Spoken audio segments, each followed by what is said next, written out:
E aí, pessoal? Tudo pronto para mais um mergulho profundo aqui no Entre Linhas e Bytes. Preparadíssimos. Antes de começarmos, não esqueçam de dar aquele like esperto, Isso aí. compartilhar o episódio com a galera Com certeza. e, claro, mandar sugestões de livros que vocês querem ver por aqui. Adoramos as sugestões. Quem sabe a sua dica não vira o tema do nosso próximo mergulho, hein? Na verdade. E hoje, preparem-se porque vamos desvendar a vida de um personagem fascinante. Winston Churchill. Churchill. Churchill, né? O cara que liderou a Grã-Bretanha durante a Segunda Guerra Mundial, É ele mesmo. aquele dos discursos memoráveis. Você acha que tirou da postura novo? Um ícone. Um ícone, sem dúvida. Sem dúvida. Mas e aí, será que a gente realmente conhece a história por trás do mito? É essa pergunta que a gente vai tentar responder hoje. Boa. A maioria de nós conhece o Churchill como o grande líder de guerra, mas a história dele vai muito além dos campos de batalha. E foi um homem complexo, cheio de nuances, com uma vida pessoal intrigante. E preparem-se algumas controvérsias pelo caminho. Controvérsias? Opa! Isso me deixou curioso.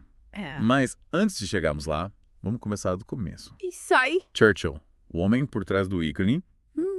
Um cara que, além de político, foi marido, pai, arquista, historiador. Ufa, quanta coisa. Muita coisa. Por onde a gente começa a desvendar essa figura multifacetada? Vamos começar pela família. Beleza? Churchill foi casado com a Clementine Rosier. Uhum. E juntos eles tiveram 5 filhos. Diana, Randolph, Sarah, Marigold e Mary. 5 filhos. É. Imagino que não devia ser fácil conciliar a vida familiar com a agitada carreira política. né? Realmente não devia ser nada fácil. E pelo que me lembro, a Clementine também não era uma figura fácil de lidar. Pois é. Apesar do casamento ter durado bastante tempo, os dois passaram longos períodos separados por causa dos compromissos políticos de Churchill. E a Clementine realmente tinha uma personalidade forte. Ela era crítica ferrenha de alguns amigos de Churchill Nossa! e um episódio até jogou um prato de espinafre nele durante um jantar. Espinafre voador. Essa eu não sabia. Essa é uma das histórias mais famosas sobre o casal. Parece que o temperamento explosivo era uma característica da família. Pelo jeito. E falando em amigos, quem mais circulava nesse círculo social do Churchill? Ele tinha um círculo social bem eclético, viu? E de intelectuais como Albert Einstein, Caramba. a estrelas de cinema como Charlie Chaplin, Olha só. era fã de férias luxuosas e chegou a fazer cruzeiros com o Momenata grego Aristóteles Onassis. Que figura. A lista de personalidades era extensa e com certeza rende boas histórias. Dá pra imaginar as conversas e as festas que rolavam nesse grupo. Com certeza. Mas, voltando um pouco no tempo. Certo. Vamos falar da infância de Churchill. Isso. Ele nasceu em berço de ouro, no Palácio de Blenheim. Mas parece que a relação com os pais era complicada. Sim, a relação com os pais era complexa. Churchill era muito ligado à sua babá, a Strath Everest, que teve um papel fundamental na sua criação. Interessante. Inclusive, ela era uma figura mais presente do que a própria mãe, que, por diversos motivos, se mantinha distante. Uma babá que era praticamente uma segunda mãe. Exatamente. Interessante como essa dinâmica familiar pode ter influenciado a personalidade de Churchill É verdade. e como foi a fase escolar. Ele já demonstrava desde cedo essa inteligência e a veia de liderança. Bom, na verdade, os primeiros anos escolares de Churchill foram marcados por um desempenho bem fraco. Sério? Ele tinha dificuldade em se concentrar e não ia bem nas aulas, com exceção das matérias de história militar, que já despertavam o seu interesse desde cedo. Ele era fascinado por batalhas, estratégias, grandes líderes do passado. Dava pra ver que ele já tinha um interesse por esse tipo de coisa. Inclusive, tinha uma coleção enorme de soldadinhos de chumbo, Que legal. mais de 1.500, que ele usava para recriar batalhas históricas. Soldadinhos de chumbo. Que legal. Dá pra ver que a paixão pela história militar já dava presente desde a infância. Com certeza. Mas e aí essa dificuldade nos estudos continuou, como ele se saiu na escola? Ele teve bastante dificuldade, principalmente com latim. Conta-se que no exame de admissão para Harrow School, uma escola tradicional da Inglaterra, ele só conseguiu escrever o próprio nome e o número da primeira questão. Caramba. Que contraste com a eloquência que ele demonstrou mais tarde nos seus discursos. É realmente uma grande diferença. E como ele conseguiu superar essas dificuldades? Teve algum momento decisivo na sua trajetória escolar? Foi na Harrow School que ele começou a desenvolver seu talento para a oratória. Olha só. Apesar de ter que lidar com a gagueira e a língua presa, ele se dedicou com afinco à arte de falar em público. Caramba. E, em um episódio memorável, chegou a recitar de cor 1.200 versos de um poema famoso durante uma competição escolar. 1.200 versos. Parece que a determinação e a força de vontade estavam presentes desde cedo. Com certeza. Mas imagino que o caminho até a vida política ainda foi longo, né? Com certeza. Mas antes de entrarmos na política, precisamos falar sobre a fase militar de Churchill. Verdade? Ele sempre foi fascinado pelo mundo militar e, depois de algumas tentativas frustradas, conseguiu ingressar na Real Academia Militar de Sandhurst. E é a partir daí que a história dele ganha ainda mais aventura e emoção. Aventura e emoção. Adoro. Mas para sabermos mais detalhes dessa fase, teremos que aguardar a segunda parte do nosso mergulho profundo na vida de Winston Churchill. É isso aí. Não saiam daí, voltaremos em instantes. E já sabem, né? Não esqueçam de curtir, compartilhar o episódio e mandar as sugestões de vocês para os próximos mergulhos aqui no Entre Linhas e Bytes. Isso aí. Aguardamos vocês na segunda parte. E voltamos com a segunda parte do nosso mergulho na vida de Winston Churchill. Que é isso aí. Na primeira parte, a gente explorou um pouco da infância, É verdade. da família, e até de alguns perrengues escolares, né? Alguns perrengues, né? Mas agora preparem-se para acompanhar Churchill em ação. Isso aí. Chegou a hora de falarmos sobre a fase militar do Churchill. É isso aí. Pelo que vimos até agora, ele não era do tipo que se contentava em ficar na teoria, né? Ele queria aventura, queria estar no centro da ação. Exatamente. Essa sede por aventura o levou para diferentes cantos do mundo. Cuba, Índia, África do Sul. Caramba. Ele ia atrás de novas experiências, de histórias para contar e também para alimentar a sua outra paixão, a escrita. A escrita, quer dizer que o Churchill só escrevia nessa época. Sim, ele já escrevia artigos para jornais britânicos, documentando suas experiências e observações. Olha só. E essa paixão pela escrita só cresceu com o tempo, rendendo a ele, anos mais tarde, um prêmio Nobel de Literatura. Um prêmio Nobel. Caramba, você não sabia? Parece que o Churchill era um cara de múltiplos talentos. Realmente era. Mas, voltando à fase militar, Certo. por onde a gente começa? Vamos começar pela Índia. Beleza. Logo no início da sua carreira militar. Enquanto servia no 4th Queen's Own Hussars, Churchill se viu em meio à Malacan Field Force, na fronteira noroeste do país. Era uma região turbulenta, com conflitos constantes entre os britânicos e as tribos locais. Imagino que não devia ser nada fácil ter ali no meio do fogo cruzado. Não era. Que tipo de desafios ele enfrentou nessa época? Ele enfrentou de tudo. Combates intensos, condições climáticas extremas, doenças. Caramba. E tudo isso enquanto ainda era um jovem oficial, buscando provar seu valor. Mas, em vez de se deixar abater pelas dificuldades, ele usou essa experiência para aprimorar suas habilidades militares e de liderança. Pelo visto, Churchill não era de fugir dos desafios. Não mesmo. E como essa experiência na Índia moldou a visão dele sobre a guerra e o mundo? A experiência na Índia teve um impacto profundo na vida de Churchill. Ele viu de perto a brutalidade da guerra, a complexidade dos conflitos coloniais e a importância da diplomacia e da estratégia. E tudo isso ele documentou no seu primeiro livro, The Story of the Malacan Field Force, que foi um sucesso de crítica e público na época. Olha só, o primeiro livro já foi um sucesso. Dá pra ver que o Churchill tinha talento para escrita, além da veia militar. Com certeza. Mas, pelo que me lembra, a Índia não foi a única aventura militar do Churchill, né? De jeito nenhum. Depois da Índia, ele participou da Guerra dos Boeres, na África do Sul. É verdade. E lá, ele viveu momentos de grande perigo e protagonizou uma fuga espetacular de um campo de prisioneiros. Uma fuga de um campo de prisioneiros. Me conta mais sobre isso. Como ele conseguiu escapar? A fuga foi digna de um filme de ação. Ele escalou muros, se escondeu em minas de carvão, pulou em trens de carga. Nossa. Tudo isso com a ajuda de alguns aliados que ele fez durante o período em que esteve preso. E essa fuga, que foi noticiada em todos os jornais da época, transformou Churchill num herói nacional. Herói nacional. Parece que essa fuga foi um marco importante na trajetória do Churchill. Foi, sem dúvida. Mas, e depois da Guerra dos Boers, o que ele fez? Voltou para a Inglaterra. Exatamente. Ele voltou para a Inglaterra com a reputação de um herói de guerra. E essa popularidade abriu o caminho para o seu retorno triunfal à política. Retorno triunfal. Parece que a história do Churchill está ficando cada vez mais interessante. E fica pica. Mas antes de entrarmos na política, queria voltar um pouco na questão da escrita. A gente falou do primeiro livro dele, mas ele continuou escrevendo depois disso. Sim, ele nunca abandonou a escrita. Ao longo da sua vida, ele escreveu diversos livros sobre os mais variados temas. História, política, biografias, memórias de guerra. Nossa. Ele era um escritor prolífico e talentoso, com um estilo único e cativante. É realmente impressionante a quantidade de coisas que o Churchill conseguiu realizar ao longo da vida. Militar, escritor, político. É. Mas, por enquanto, vamos focar na sua trajetória política. Certo. Como foi a volta dele para a Inglaterra depois da Guerra dos Boias? Ele foi recebido como um herói, claro. E essa popularidade o impulsionou nas eleições parlamentares de 1900, quando ele conquistou um assento no parlamento. Olha só. E a partir daí se iniciou uma longa e, como já adiantamos, controversa carreira política, marcada por mudanças de partido, cargos importantes e decisões que até hoje geram debate. Mudanças de partido. Decisões controversas. Já- Acho que estamos chegando na parte que eu estava mais curioso.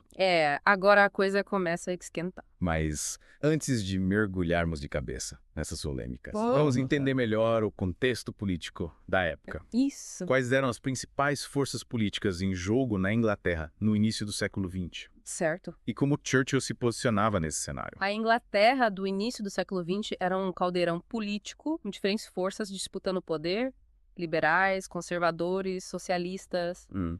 E o Churchill, com sua personalidade complexa e suas ideias nem sempre ortodoxas, transitou por diferentes grupos políticos ao longo de sua trajetória.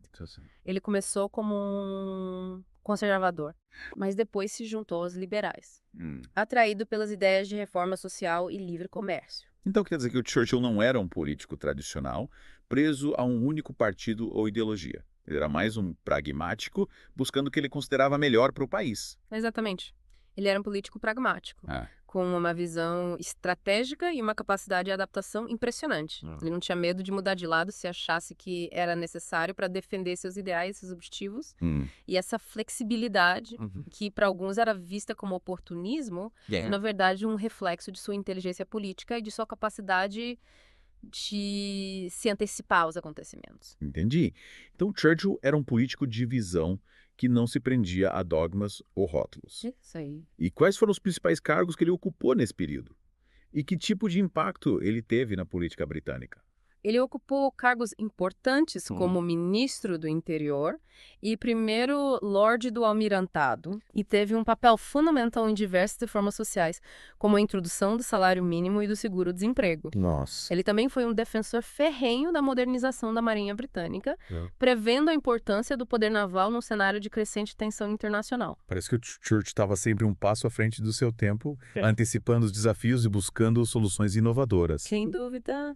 Mas, como você já mencionou, nem sempre suas decisões foram bem recebidas. É verdade. Quais foram as principais polêmicas que marcaram sua trajetória política nesse período? Uma das polêmicas mais famosas foi o episódio conhecido como Cerco da Rua Sydney, em 1911. Já ouvi falar. Na época, Churchill era ministro do Interior Certo. e se envolveu pessoalmente numa operação policial para capturar 2 ladrões que estavam escondidos numa casa. E o que aconteceu? Porque esse episódio se tornou uma polêmica. Bom, durante a operação, a casa pegou fogo. E num ato que até hoje é questionado por historiadores, Churchill teria impedido os bombeiros de apagarem o incêndio para evitar que os criminosos escapassem. Caramba! Resultado, os 2 ladrões morreram no incêndio. Nossa. Essa decisão foi realmente controversa. Imagino que ele tenha sido muito criticado na época. Sim, ele foi muito criticado por essa postura que muitos consideraram autoritária e desproporcional. Mas Churchill se defendia, argumentando que era necessário agir com firmeza para combater o crime e proteger a sociedade. Entendi. É uma situação complexa, sem uma resposta fácil. É verdade. Mas, além do cerco da Rua Sydney, quais outras decisões do Churchill geraram polêmica? Ele também foi criticado por suas posições em relação à política externa.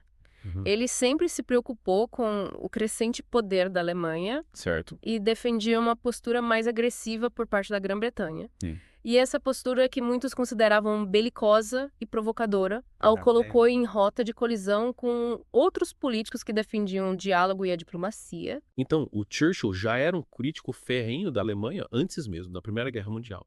Ele previa o conflito que estava por vir. Sim, ele já alertava sobre o perigo do militarismo alemão e a necessidade da Grã-Bretanha se preparar para um possível confronto.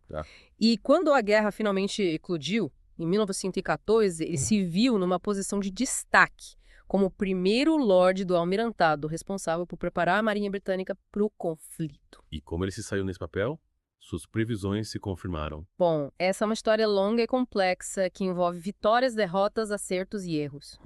Mas para sabermos mais detalhes sobre o papel de Churchill na Primeira Guerra Mundial e principalmente sua ascensão como líder durante a Segunda Guerra Mundial, teremos que aguardar a terceira e última parte do nosso mergulho profundo na vida de Winston Churchill. É isso aí. Então não saiam daí, voltaremos em instantes. E voltamos para a última parte do nosso mergulho na vida de Winston Churchill. Já vimos a infância, a família, as aventuras militares, as polêmicas da carreira política. É muita coisa, hein? Que trajetória, hein? E que trajetória! Mas o melhor ainda está por vir.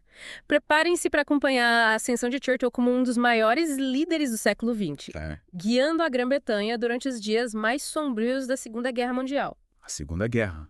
Um período de tragédias e desafios sem precedentes. É verdade. Como o Churchill se preparou para liderar a Grã-Bretanha num momento tão crítico? Lembra que na parte anterior a gente falou sobre como Churchill já alertava para o perigo da Alemanha nazista? Sim.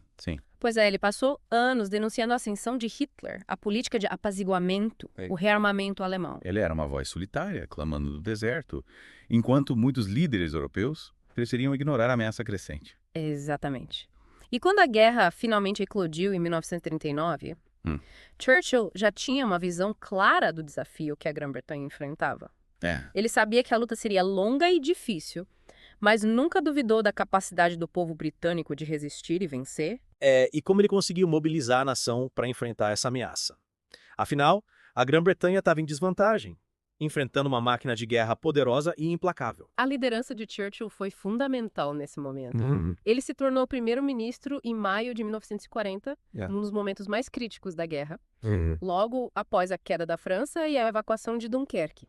A ameaça de uma invasão alemã era real. Nossa. O pânico tomava conta da população. Era um momento de desespero, de incerteza, de medo. E foi nesse contexto que Churchill proferiu seus discursos mais memoráveis, aqueles que entraram para a história, inspiraram a nação a resistir. É verdade. Lutaremos nas praias, lutaremos nos campos e nas ruas, nunca nos renderemos. Frases muito fortes. Frases que ecoaram pelo país e pelo mundo, mostrando a determinação inabalável de Churchill e do povo britânico. Esses discursos realmente foram marcantes. Mas além da retórica, quais foram as ações concretas que Churchill tomou para liderar a Grã-Bretanha durante a guerra? Ele formou um governo de coalizão nacional, unindo forças políticas rivais num esforço conjunto para enfrentar a ameaça nazista. Inteligente. Ele também fortaleceu as defesas do país, Certo. mobilizou a indústria para a produção de armas e munições. Buscou alianças internacionais para fortalecer a resistência. E a relação com os Estados Unidos. Sabemos que a ajuda americana foi crucial para a vitória dos aliados, Sim. como Churchill conseguiu o apoio de Roosevelt. Churchill e Roosevelt tinham uma relação complexa, mas também de grande respeito e admiração mútua. Eles se correspondiam com frequência, trocavam ideias, compartilhavam informações estratégicas. Uma parceria improvável, mas essencial para o sucesso da luta contra o nazismo. Exatamente. E essa parceria se fortaleceu ao longo da guerra, com a assinatura da Carta do Atlântico, a entrada dos Estados Unidos no conflito após o ataque a Pearl Harbor e a intensificação da colaboração militar e econômica entre os dois países. E a União Soviética. Como Churchill lidava com Stalin, um líder com uma ideologia tão diferente da sua. A relação com Stalin era ainda mais complexa e desafiadora.